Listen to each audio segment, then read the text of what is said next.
Halo semuanya, hari ini kita akan belajar satu artikel yang ditulis oleh Justin Popovich ya tentang bagaimana kita membaca Alkitab dan mengapa kita harus membacanya.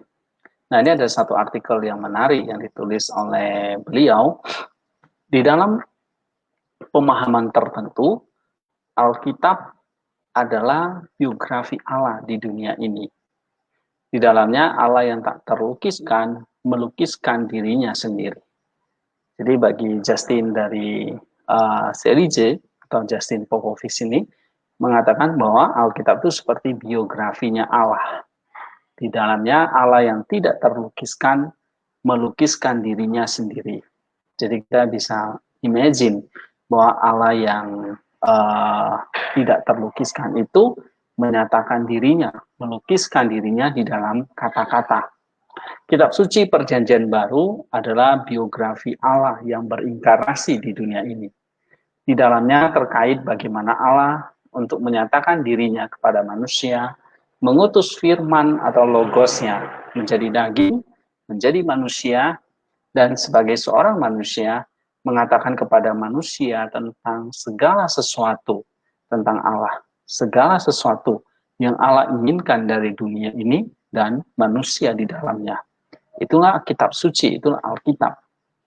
Allah sang logos atau sang firman menyatakan rencana Allah bagi dunia dan kasihnya kepada dunia. Allah sang firman berbicara kepada manusia tentang Allah dengan bantuan kata-kata atau bahasa manusia. Sejauh mana kata-kata manusia dapat mengandung Allah yang tidak terkandung, yang tidak terbatas itu. Semua yang diperlukan untuk dunia ini dan manusia di dalamnya, Tuhan nyatakan di dalam Alkitab atau kitab suci. Di dalamnya dia telah memberikan jawaban atas semua pertanyaan.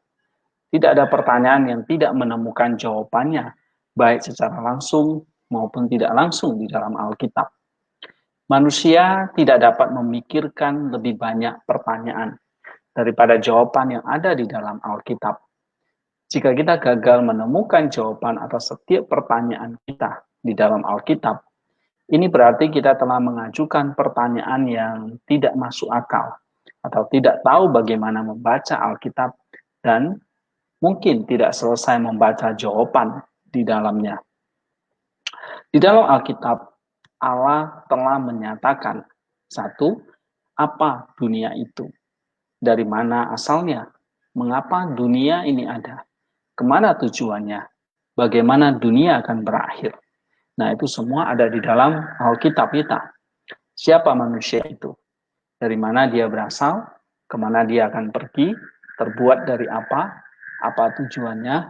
Bagaimana dia akan berakhir? Apa itu binatang dan tumbuh-tumbuhan? Apa tujuan mereka diciptakan? Untuk apa mereka digunakan? Apa yang disebut baik atau kebaikan itu sendiri? Dari mana asalnya?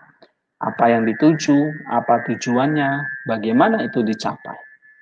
Kelima, apa kejahatan itu, dari mana asalnya, bagaimana itu bisa ada, mengapa kejahatan ada, dan bagaimana dia akan berakhir. Siapa orang benar dan orang berdosa, bagaimana orang berdosa menjadi benar, dan bagaimana orang yang sombong menjadi orang berdosa, bagaimana seseorang melayani Allah, dan bagaimana dia melayani setan. Seluruh jalan dari yang baik menuju kejahatan dan dari Allah menuju setan. Semuanya dari awal sampai akhir, dari kelahiran sampai kepada Allah, dari kandungan di dalam rahim sampai kebangkitannya dari kematian. Apa sejarah dunia ini, langit dan bumi, umat manusia, bagaimana jalan, tujuan, dan akhir dari langit dan bumi. Nah, semua itu dinyatakan di dalam Alkitab. Intinya, Allah telah mengatakan segala sesuatu yang perlu dikatakan kepada manusia. Biografi setiap orang tanpa kecuali ditemukan di dalam Alkitab. Di dalamnya, kita masing-masing dapat menemukan diri kita sendiri digambarkan atau dideskripsikan secara detail. Semua kebajikan, keburukan yang kita miliki yang dapat kita miliki ataupun yang tidak dapat dimiliki. Kita akan menemukan jalan di mana jiwa kita sendiri dan perjalanan orang lain dari dosa menuju kepada kekudusan atau kesucian, dan seluruh jalan dari manusia kepada Allah dan dari manusia kepada setan. Kita akan menemukan cara membebaskan diri kita dari dosa. Singkatnya, kita akan menemukan sejarah lengkap dosa dan orang-orang berdosa, dan sejarah lengkap tentang kebenaran dan orang-orang benar. Jika kita berduka, kita akan menemukan penghiburan di dalam Alkitab. Jika kita sedih, kecewa, atau marah, kita akan menemukan sukacita. Jika kita marah, ada ketenangan. Jika kita penuh hawa nafsu, ada kekudusan. Jika kita bodoh, ada kebijaksanaan. Jika kita jahat, ada kebaikan. Jika kita seorang pendosa, ada belas kasihan dan kebenaran Allah. Jika kita membenci sesama, ada kasih.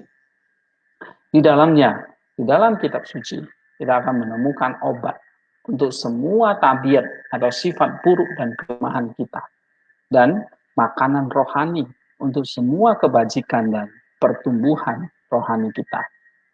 Jika kita baik, Alkitab akan mengajari kita bagaimana menjadi lebih baik. Jika kita baik hati, dia akan mengajari kita kelembutan malaikat.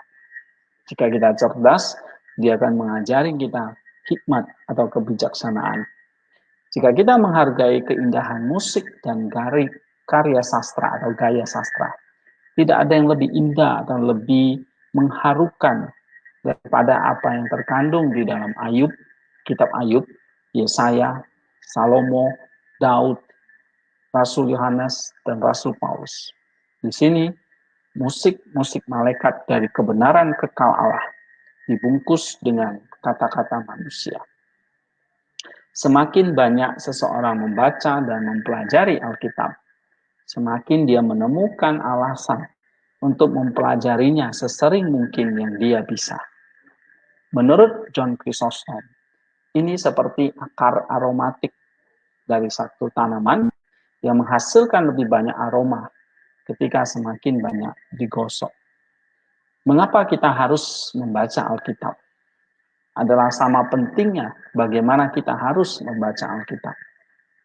Panduan terbaik untuk hal ini adalah dari para bapak gereja atau bapak suci yang dipimpin oleh Saint John Chrysostom, yang dalam cara berkhotbah seperti telah menuliskan Injil yang kelima. Para bapak suci merekomendasikan persiapan yang serius sebelum membaca dan mempelajari Alkitab. Tetapi persiapan ini terdiri dari apa? Bagaimana kita membaca Alkitab itu? Pertama adalah berdoa. Berdoa kepada Allah untuk menerangi pikiran kita atau hati kita, sehingga kita dapat memahami kata-kata Alkitab. Dan itu bisa mengisi hati kita dengan anugerahnya, sehingga kita dapat merasakan kebenaran dan kehidupan dari kata-kata itu.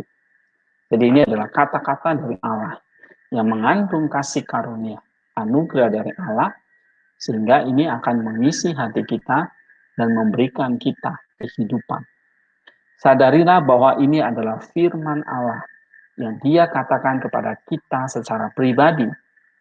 Doa bersama dengan kebajikan lain yang ditemukan dalam Injil adalah satu persiapan terbaik yang dapat dimiliki seseorang untuk mempelajari atau memahami Alkitab. Bagaimana seharusnya kita membaca Alkitab? Tentu dengan penuh doa, rasa hormat, karena dalam setiap kata ada setetes kebenaran kekal. Dan semua kata bersama-sama membentuk samudra kebenaran kekal yang tidak terbatas. Alkitab bukanlah sebuah buku, tapi satu kehidupan. Karena kata-katanya adalah roh dan hidup.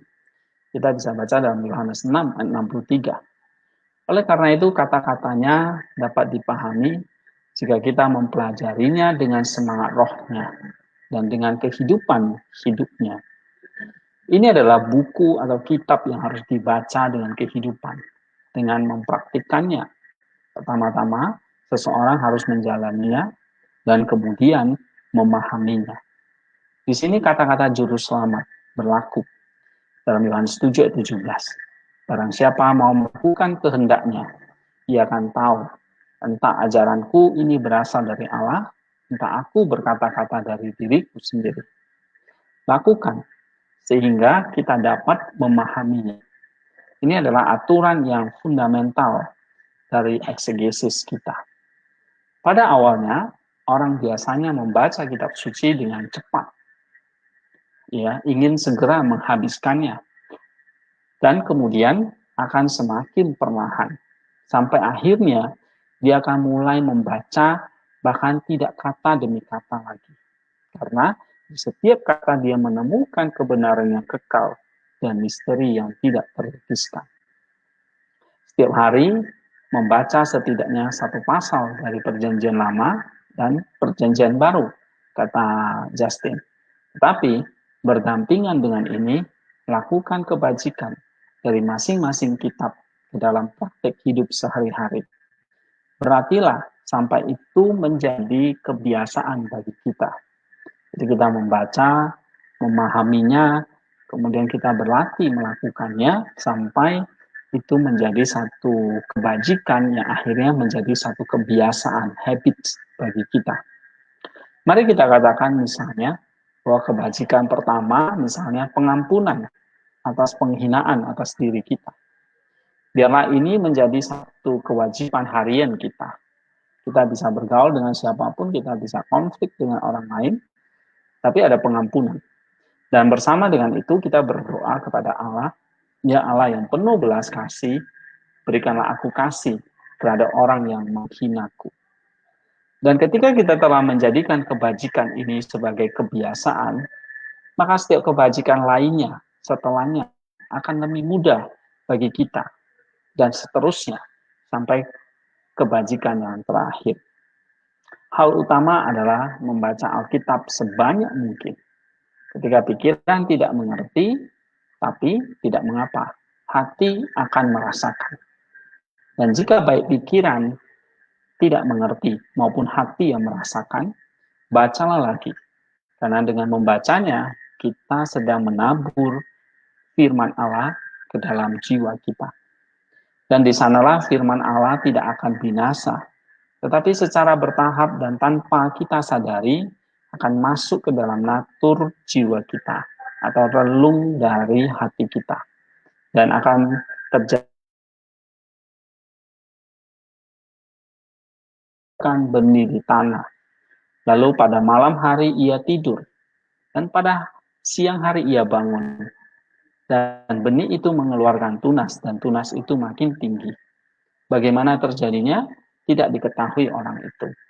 Dan dalam Markus 4 ayat 26 sampai 27.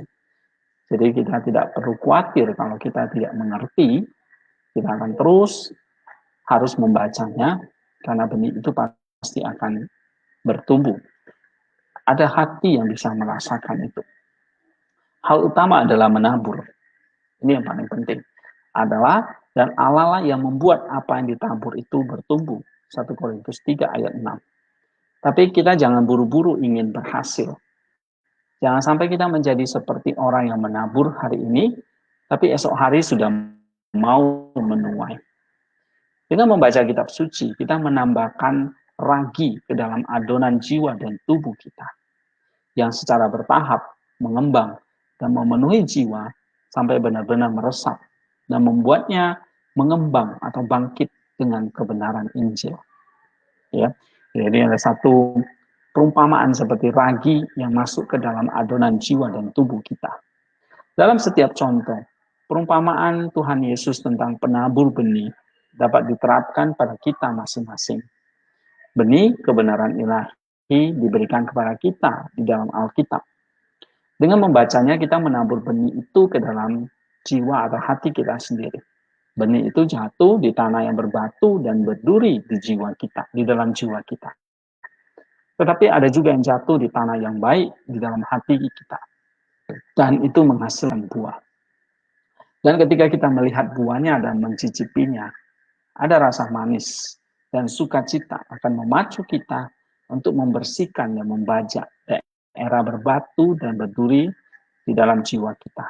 Dan akhirnya kita menaburnya dengan benih firman Allah kembali.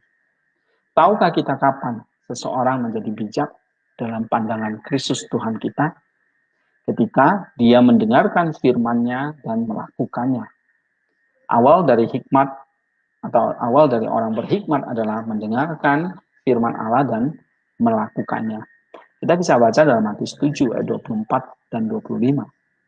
Setiap firman juru selamat memiliki kuasa dan kekuatan untuk menyembuhkan penyakit jasmani dan rohani. Dalam Matius 8 ayat 8 dikatakan, katakan saja sepatah kata, maka hambaku itu akan sembuh. Nah, juru selamat mengucapkan kata itu, dan hamba perwira itu disembuhkan. Sama seperti yang dia pernah lakukan, Tuhan bahkan sekarang tanpa henti memberikan firman-Nya kepada kamu, kepada saya, kepada kita semua. Tapi kita harus berhenti sejenak dan membenamkan diri di dalamnya dan menerimanya dengan iman, dengan keyakinan seperti perwira tadi. Dan keajaiban akan terjadi pada kita dan jiwa kita akan disembuhkan seperti hamba perwira itu disembuhkan. Karena itu diceritakan dalam Injil bahwa mereka membawa banyak orang yang kerasukan kepadanya dan dia mengusir roh-roh jahat dengan perkataannya dan menyembuhkan semua yang sakit. Kita bisa baca dalam Matius 8 ayat 16. Karena Yesus menyembuhkan hamba perwira yang sedang sakit. Dia masih melakukan hal ini sampai hari ini. Karena Yesus Kristus kita tetap sama, baik kemarin maupun hari ini, dan sampai selama-lamanya. Dalam Ibrani 13 ayat 8. Mereka yang tidak mendengarkan firman Allah akan dihakimi pada penghakiman yang mengerikan. Dan itu akan menjadi lebih buruk buat mereka pada hari penghakiman daripada Sodom dan Gomorrah. Matius 10, 14 dan 15. Kita bisa amazing ya, bahwa Sodom dan Gomorrah itu adalah satu penghakiman yang sudah mengerikan. Tetapi akan lebih buruk lagi daripada Sodom dan Gomorrah. Kalau kita tidak mendengarkan, kita tidak melakukan firman Allah. Waspadalah pada hari penghakiman yang mengerikan, karena kita akan diminta untuk memberikan pertanggungjawaban apa yang telah kita lakukan dengan firman Allah. Apakah kita telah mendengar dan melakukannya? Apakah kita telah bersuka cita atau malu karenanya? Jika kita merasa malu karenanya, maka Tuhan juga akan malu ketika Tuhan datang dalam kemuliaan Bapanya bersama dengan para malaikat suci.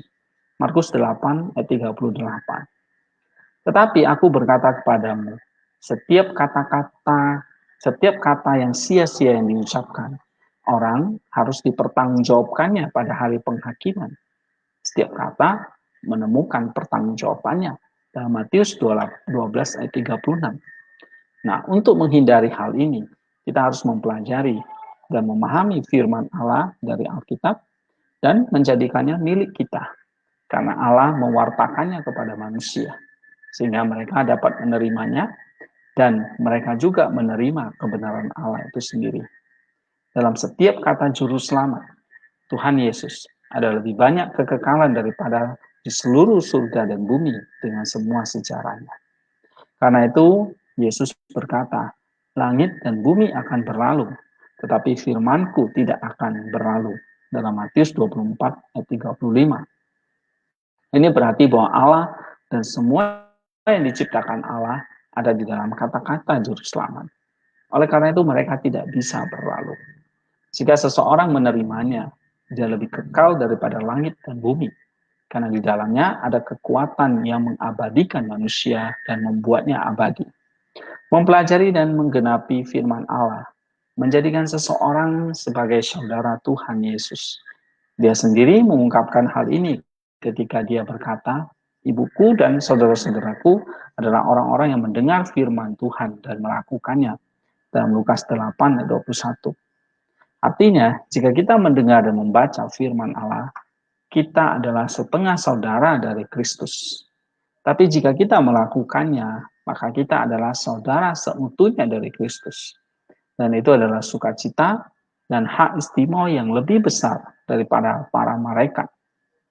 Belajar Alkitab ada satu berkat kebahagiaan yang membanjiri jiwa yang kita tidak bisa temukan dimanapun di bumi ini. Juru Selamat berbicara tentang ini ketika dia berkata, "Berbahagialah orang yang mendengar firman Allah dan menaatinya." Dalam Lukas 11 ayat 28. Besarlah, mulialah misteri firman itu. Begitu besarnya sehingga pribadi kedua dari Allah Tritunggal yang Maha Kudus, yaitu Kristus Tuhan yang disebut firman atau logos di dalam kitab suci. Allah adalah firman dalam Yohanes 1 ayat 1. Semua kata-kata firman itu adalah Allah dalam Yohanes 1 ayat 1. Semua kata-kata yang berasal dari firman yang kekal dan mutlak itu penuh dengan keilahian, kebenaran, dan kekekalan. Jika kita mendengarkan kata-kata Yesus, kita sedang mendengarkan Allah. Jika kita membacanya, kita membaca firman Allah secara langsung. Jadi ketika kita mendengar, mempelajari, memahami kata-kata Yesus, kita sedang mendengarkan atau memahami ataupun kita mengenal Allah itu secara langsung. Allah Sang Firman menjadi daging, menjadi manusia dalam Yohanes 1:14, dan anak manusia mulai mewartakan firman kebenaran dan kebenaran Allah yang kekal. Jadi apa yang dikatakan oleh Juru Selamat, oleh firman yang menjadi daging itu adalah perkataan atau firman Allah sendiri. Dalam perkataan Juru Selamat, ada ramuan kekekalan yang menetes setetes demi setetes ke dalam jiwa orang yang membaca firman-Nya dan menghidupkan jiwanya dari kematian, dari ketidakkekekalan menuju kepada kekekalan. Juru Selamat menunjukkan ini ketika dia berkata, "Sesungguhnya barang siapa mendengar perkataanku dan percaya kepada Dia yang mengutus aku, ia mempunyai hidup yang kekal dan tidak turut dihukum. Sebab ia sudah pindah dari dalam maut ke dalam hidup." Yohanes 5:24. Demikianlah Juru Selamat membuat pernyataan yang sangat penting. "Aku berkata kepadamu, sesungguhnya barang siapa menuruti firman-Ku, ia tidak akan mengalami maut sampai selama-lamanya." Yohanes 8 ayat 51. Setiap perkataan Kristus penuh dengan keilahian. Jadi ketika itu memasuki jiwa manusia, maka itu akan membersihkan dari setiap kekotoran. Dari setiap perkataannya muncul kekuatan yang membersihkan kita dari dosa, yang menyembuhkan kita dari sakit dosa kita, sakit dari jiwa kita. Itulah firman Allah yang memiliki kekuatan, yang memiliki kehidupan, yang memiliki kebenaran, dan firman Allah itu sendiri adalah kata-kata dari Allah yang punya kuasa untuk membersihkan, menyembuhkan setiap penyakit dari jiwa kita. Oleh karena itu, pada perjamuan kudus, Juru Selamat memberitahu para muridnya yang biasa mendengar firman-Nya tanpa henti, "Kamu telah disucikan oleh firman yang telah kukatakan kepadamu." Yohanes 15 ayat 3, firman Allah menyucikan mereka. Kristus Tuhan dan para rasul-Nya menyebut segala sesuatu yang tertulis di dalam Alkitab itu sebagai firman Tuhan atau firman Allah. Ya, jadi apa yang Yesus ajarkan, apa yang para rasul ajarkan, itu yang tercatat di dalam kitab suci, itulah yang disebut sebagai firman Allah atau firman Tuhan. Ya, apa yang Yesus ajarkan, kemudian diajarkan oleh para rasul, kemudian diberitakan dan dituliskan, akhirnya menjadi Alkitab, itulah yang disebut sebagai firman Allah. Kita bisa baca dalam Yohanes 17 ayat 14, Kisah Rasul 6 ayat 2, Kisah Rasul 13:46, pasal 16 ayat 32, pasal 19 ayat 20, 2 Korintus 2 ayat 17, Kolose 1 ayat 15, 2 Tesalonika 3 ayat 1. Dan jika kita tidak membacanya dan menerimanya seperti itu, kita akan tetap berada dalam kata-kata manusia yang bisu, gagap, sia-sia, dan malas.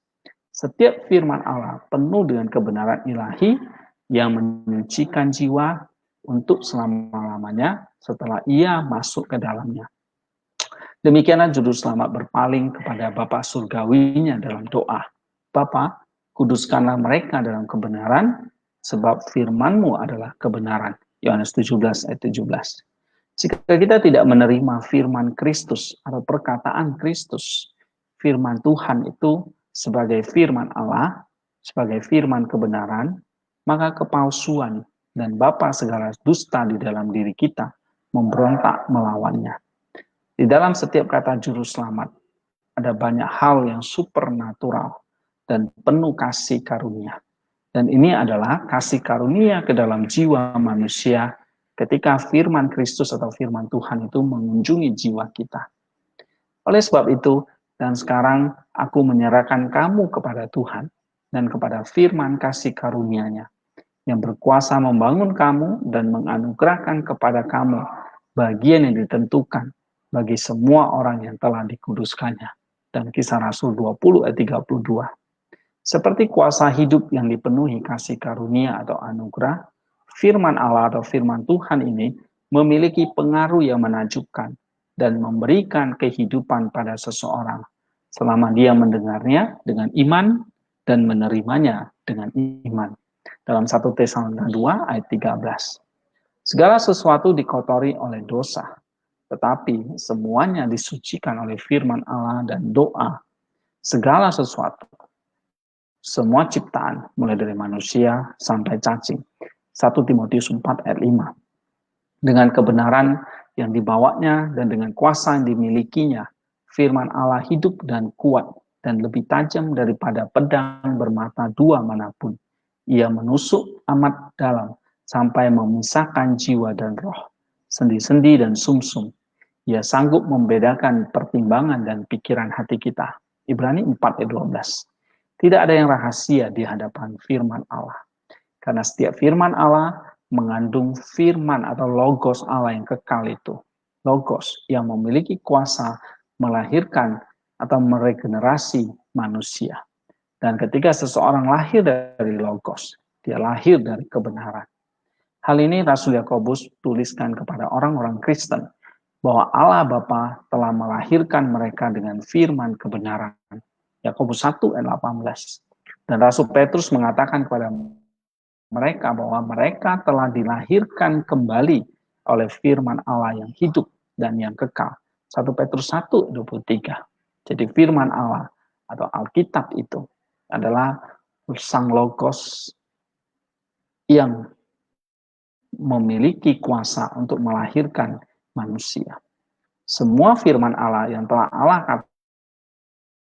katakan kepada manusia berasal dari firman yang kekal atau logos tadi, yang adalah firman kehidupan dan menganugerahkan hidup yang kekal. Dengan hidup untuk firman, seseorang menghidupkan dirinya dari kematian.